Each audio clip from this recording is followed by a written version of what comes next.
আসসালামু আলাইকুম রহমতুল্লাহি ওয়া বারাকাতুহু। প্রিয় ভিউয়ার্স, প্রিয় ভাইসক, কোরআনের চিকিৎসা এবং হেকমতি ও চাক্কিহীন হেকমতি চিকিৎসা গাছগাছালি দিয়ে করার অনুমতি আছে কোরআনে। আপনাদের মাঝে আমি এমন একটি গাছ দেখাবো, সেই গাছটি আল্লাহর রাস্তায় আপনি 2-3 দিন যদি আপনার ব্যবহার করতে পারেন, আপনার জিভা দেওয়া মাত্রই আপনি বুঝতে পারবেন আপনার জিভা যদি কোনো রোগ থাকে।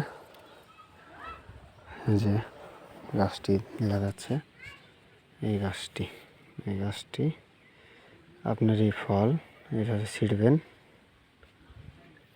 এই যে এইভাবে ছিঁড়ে মুখে দিবেন, দিয়ে তার সাথে সাথে আপনার জিভার যত রকমের আছে নাকি জীবাণু আছে, ইনশাল্লাহ যার দিয়েছে পাবেন, তাহলে এই ফল পাবেন। 2-3 দিন ব্যবহার করবেন, আপনার জিভার কোনো ঘাও থাকবে না। যদি ভিডিওটি ভালো লাগে, পরবর্তীতে ভিডিও ভালো তৈরি করলে আপনার কাছে পৌঁছে, সেজন্য আপনারা লাইক করে সাবস্ক্রাইব করে রাখবেন।